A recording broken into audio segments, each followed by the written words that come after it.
And the aim of King's nonviolence wasn't the nonviolence. It was the amplifying and highlighting of the violence.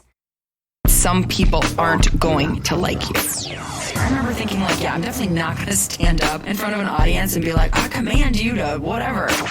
Oh, well, you had to be there. No, I didn't, because that's why we invented stories. So I, in fact, didn't gotta be there.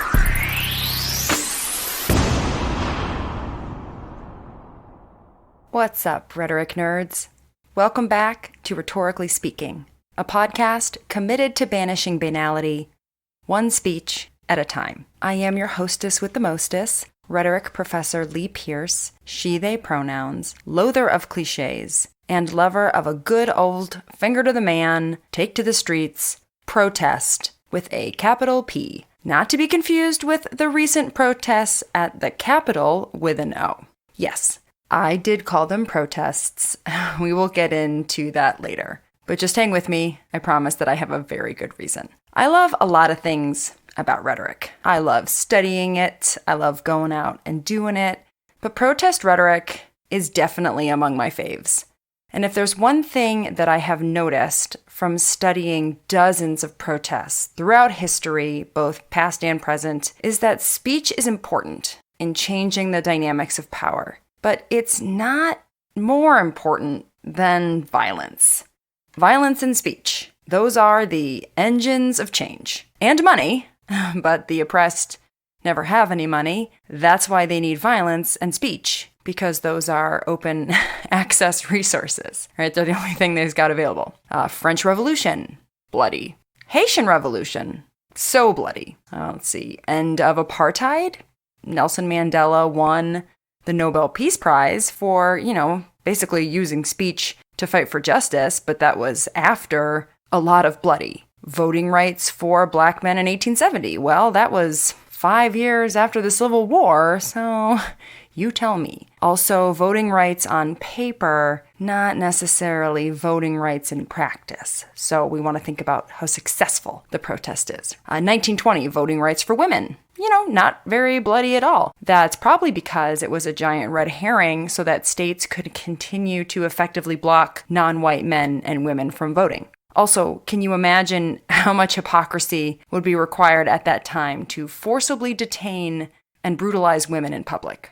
It just wasn't going to work. And that issue of the limits of decorum will be important to remember for later. But for now, what we're noticing is most truly emancipatory revolutions bloody, right? And it always raises the question, is true progressive social change possible without violence? And the truth is, I don't know. I like to think so. But I am doubtful. People in power do not give up power out of the goodness of their hearts. And the history of the powerful is way more bloody than every revolution ever combined.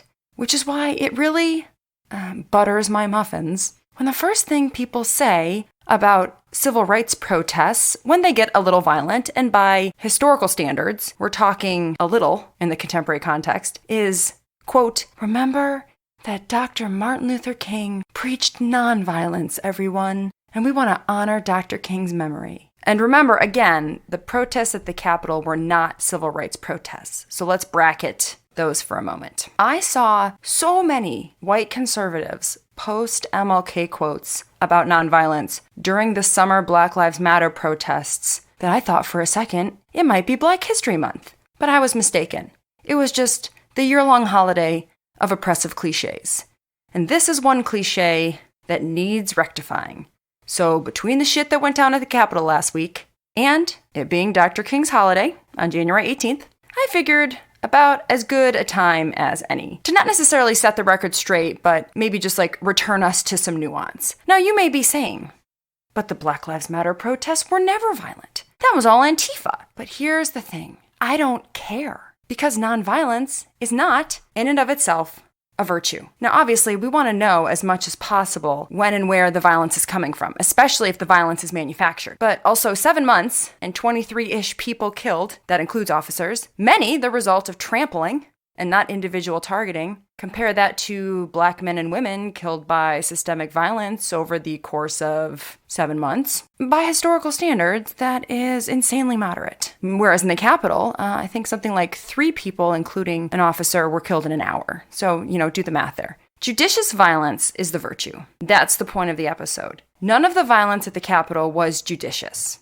That is for sure. And this is going to be important to Martin Luther King's legacy. And Black Lives Matter now is a different story, because after you oppress an entire race of people and steal them from their homeland and eradicate their culture for hundreds of years, then leave them to be marginalized and shit out of luck as a condition of their citizenship, quote unquote, citizenship. Well, if you don't make allowances for some trampling and looting of Target stores, right, then you are a hypocritical jackass. So let me explain why Dr. King would never, even in the fairest of white supremacy counter-fantasy lands, have looked at the violence of the BLM protests and advocated for nonviolence. It is a claim that is not only transparently anti-Black, but also betrays an inability of people to make logical inferences. To help me, I'm going to use a recent episode of The Umbrella Academy, which, if you have not seen it, is fabulous. It's about a family of adopted, sibling, disgruntled superheroes who, in this episode, wind up back in 1961 on the verge of the JFK assassination. It's sort of like that Will Smith Hancock movie smashed together with the Miss Peregrine's Peculiar Children Home, except the children are now adults and also assholes. All right. So there's a story about Dr. King, apparently true, that during one of his Christian leadership conferences, a man jumped out of the audience and started punching King repeatedly in the face. And King just stood there. When King's supporters tried to interfere, King told them to stay back. He was getting the absolute shit knocked out of him, and he kept saying, "Don't touch him, don't hurt him." And it wasn't until King was clearly in mortal peril that supporters finally intervened.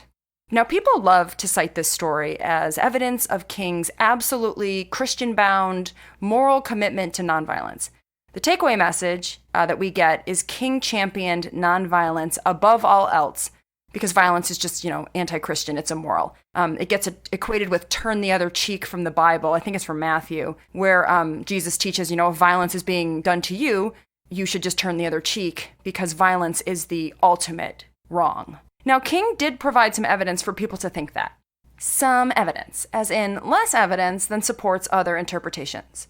For example, in his A Letter from Birmingham Jail, which King wrote to white clergy who wanted him to stop protesting, King writes, quote, "We need emulate neither the do-nothingism of the complacent nor the hatred and despair of the Black nationalist, for there is the more excellent way of love and nonviolent protest. I am grateful to God that through the influence of the Church, the way of nonviolence became an integral part of our struggle.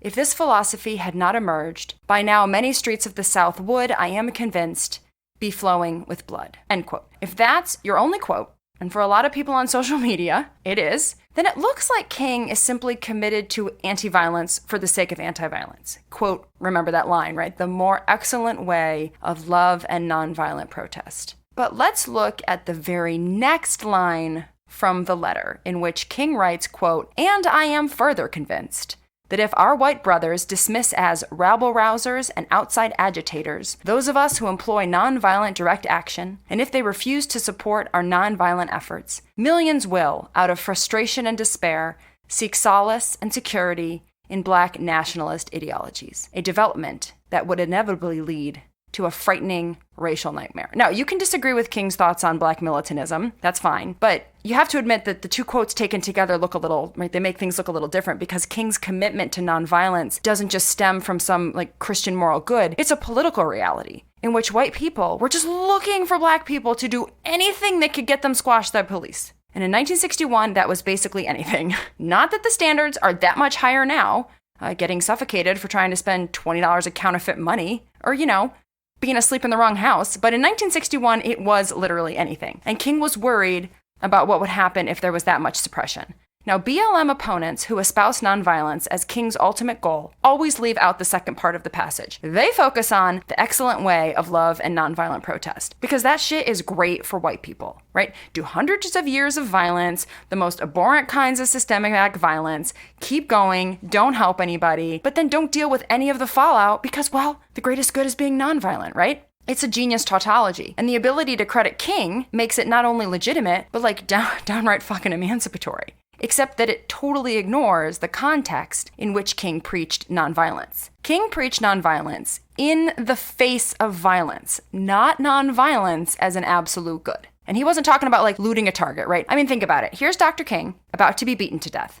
And he couldn't, preach nonviolence and also ask his supporters to maybe just get the guy off of him gently. He couldn't maybe like bob and weave, put the guy in a sleeper hold, take him out of commission for a few minutes. It's really insulting to think that a person as clever and creative, and also rampantly misogynistic, let's be fair, as Dr. King, couldn't figure out how to reconcile a man punching him in the face with nonviolence, right? He's like, oh, well, I do preach nonviolence, so I guess I just kind of stand here. Right? King understood that it is not the strategy itself that does the work. Nonviolence, violence, it's all just strategy. What matters is what you do with the strategy, right? Because King is ultimately a rhetorician. And the aim of King's nonviolence wasn't the nonviolence. It was the amplifying and highlighting of the violence. Standing there and getting punched wasn't the accomplishment. The accomplishment was that King's nonviolence, radical nonviolence, amplified and put on display the violence being done. It also showed his supporters how committed they were going to have to be, because that level of commitment is the only thing King believed would change the tides, right? People had to look at the violence being done versus the passive and be just mortified. Maybe sensibilities have changed. That's a question for another time. But at least in the 1960s, there was still the issue of decorum. And white violence had to be able to be justified, excused. Even the KKK wore hoods. King's goal was to put that shit on display and shove it in white people's faces so that there was no excuse to hide behind. Remember what I said about women's suffrage being one of the only nonviolent revolutions in U.S. history? Some of that came down to decorum, right? It just was not possible to suppress and maintain the reputation of civil whites. But against black people, including black women, those things didn't evoke the same kind of cringe. You had to be radical with that shit, right? And King's nonviolence wasn't Gandhi's nonviolence, wasn't Black Lives Matter's nonviolence. It was very specific to his time and rhetorical situation in which police were looking for any reason in mass, in public, to be brutalize and murder black protesters. And, any stupid white person who decides to side with the enemy. Wasn't many of them. So in the end, the nonviolence was not the strategy. Nonviolence was a piece of the strategy, which was to amplify and lay bare the violence and the rage and the hatred of white America that broke with their image as the civilized ones. Hard to keep up an ideology of black barbarism, white civility, when footage of white cops ripping off the skin of children with fire hoses is blasting across your television. Right? Cops, military, I'm using those words, kind of the same here. I didn't want to do too much quoting in this episode, but I love this passage from Alexander Livingston of Jacobin Magazine, who writes, quote, when ruling elites call for peace, they are demanding docility. When they cynically cite, decontextualize Martin Luther King Jr. quotes and invoke the rights of, quote, peaceful protesters while denouncing actually existing protests, they announce that no effective protest will ever be peaceful enough to meet their approval. Ruling elites, pundits, and police use the rhetoric of nonviolence to discipline protesters and shift responsibility for state violence onto its victims. I don't like the use of the word rhetoric there, but point taken. And now don't get me wrong, King's legacy can be interpreted differently. There are a lot of, quote, experts on King that disagree with my interpretation. But I will tell you this, if you find an expert arguing the opposite of me, I'd look at who is funding them.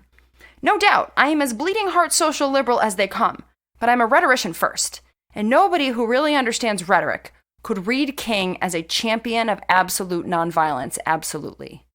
In fact, I'm such a rhetorician first, liberal second, that when Joe Biden said, don't label the people that swarm the Capitol as protesters, I was like, I don't know about that. Because it's like, as a rhetorician, I kind of believe they are protesters. I also know it feels real gross to use the same word to describe people at the Capitol that I use to describe suffragettes, the Montgomery boycott, Stonewall, Black Lives Matter, but I also remember that participants in those events were also described as rioters, mobs, and terrorists throughout history, right? Because people didn't like what they stood for. The word protest shares with words such as testify and testimony the Latin root testis or testare, which means to bear witness. It also contains the Latin prefix pro, meaning in public. So a protester is one who witnesses the truth of the moment and swears to it in a public forum, right? Their truth of the moment. In its earliest modern usage in Middle English, protest functions like as a vow. It sort of means like your solemn declaration. But by the mid-1700s, it began to mean more like a statement of disapproval or an expression of dissent. The capital protest was privileged, violent, not the good kind either, reactionary, anti-democratic, regressive mob behavior. But it was, unfortunately, an organic expression of dissent. Unlike the Tea Party, quote, protests, which happened, during the first Obama administration, those were funded by big conservative money from the Koch Foundation and other shitbags. They were manufactured dissent. The Capitol dissent was an independent reaction. I mean, they were organized, but in the sense nobody paid for it. It sucked, and I hated it, and I wish nobody felt the way that they did. But just because I don't like how or what they protested doesn't mean they weren't protesting. I just don't like what they did when they were protesting. And I know you disagree with me, and that's fine, but perhaps at the very least, I've illustrated that you can trust me to form my snowflake-ass opinions through critical thinking and not party talking points. Because my interpretation of Dr. King's doctrine of nonviolence isn't liberal propaganda. It's the most likely interpretation that one could draw from tens of thousands of pages of research and, the words that came out of his own mouth. Unfortunately, my interpretation is not supported by pop culture because it isn't all like live, laugh, love, and it doesn't conveniently fit into Instagram squares. Although, certainly some interpretations get closer than others. So let's look at a scene from the Netflix show The Umbrella Academy. And here's what you need to know, okay? Allison is a black woman in 2019 who time travels back to the late 1950s, marries a black man, and in 1961 is helping to organize a civil rights protest in Dallas, Texas. She's hoping to cause enough of a stir to gain national media attention of the protest before JFK's arrival in 5 days.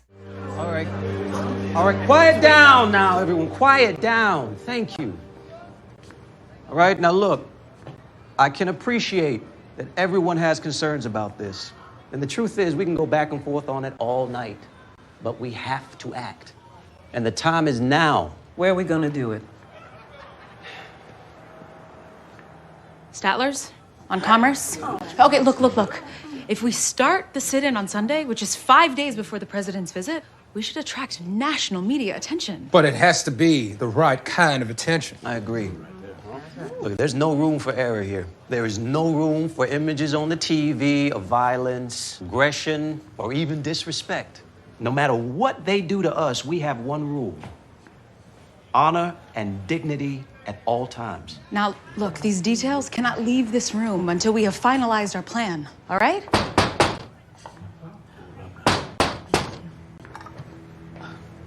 What should I do? I'll handle it. Allison, wait. Sorry, we only cut women's hair here. Black women's hair. Funny then that your husband's inside. Mr. Mason, can I help you? Mind telling me what you're doing here after hours? Well, this is my wife's place of employment, and some nights we use it as a community gathering spot. Gathering? For what? What business is that of yours? I own the building across the way, a few others nearby. I like things quiet on my street. But you don't own this building, now do you? Not yet. Well, I'm gonna ask you to step off the property. Have a good night.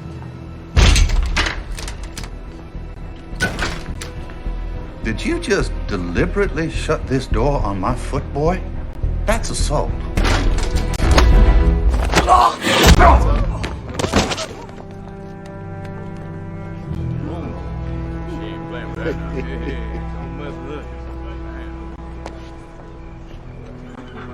I hope that felt good. You have no idea.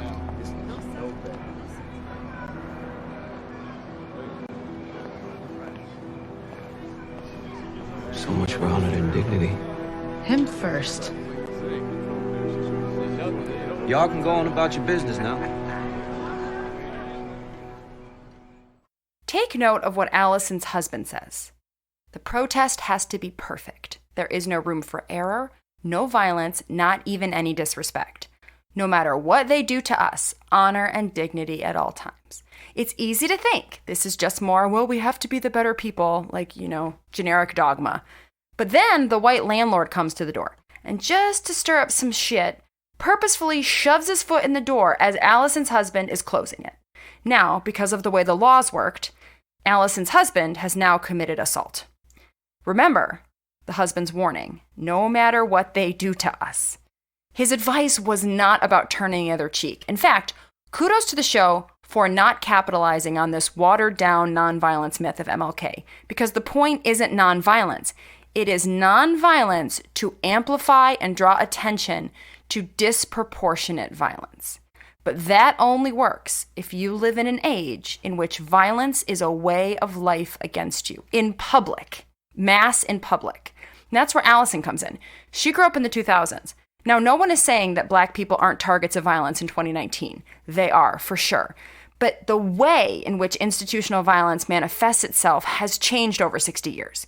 She has a different sense of her relationship to the law than she did in 2019 than she would have had in 1961.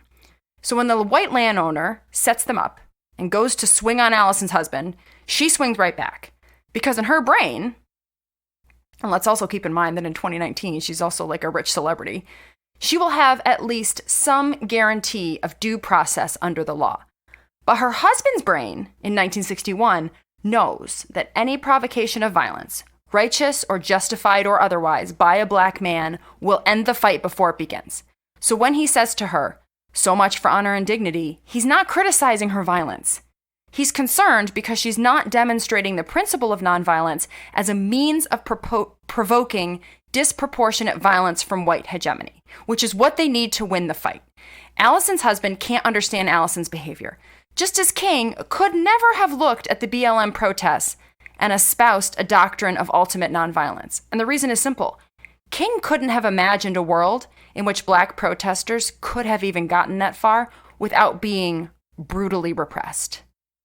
In other words, he could never have imagined a civil rights protest without the guarantee of disproportionate use of violence that would have made nonviolence an effective protest strategy. Now, he could have imagined all of the video footage of police brutalizing Black people, that's for sure. In fact, one of the things that made the video of George Floyd's killing so powerful was precisely that the use of violence, both in duration and force, was so fucking disproportionate. There was such an insanely drastic gap between the violence used against him and the threat he posed that it was hard to justify or ignore. That is amplification. That is precisely the way that King strategized nonviolence to have worked. Part of what is so tricky about modern protest is that, generally speaking, institutionalized violence has learned a lesson from the civil rights movement. They keep that shit out of the public eye now. When people need mental health professionals, they get cops, right? They keep it isolated. What was once accomplished by mass suppression now has to be decentralized so people don't notice it as much. Cell phone videos have thrown a wrench in the arrangement, but institutional violence will find a way to adapt. Dr. King saw this coming even as early as him penning a letter from a Birmingham jail. He writes, quote, "It is true that the police have exercised a degree of discipline in the handling of the demonstrators.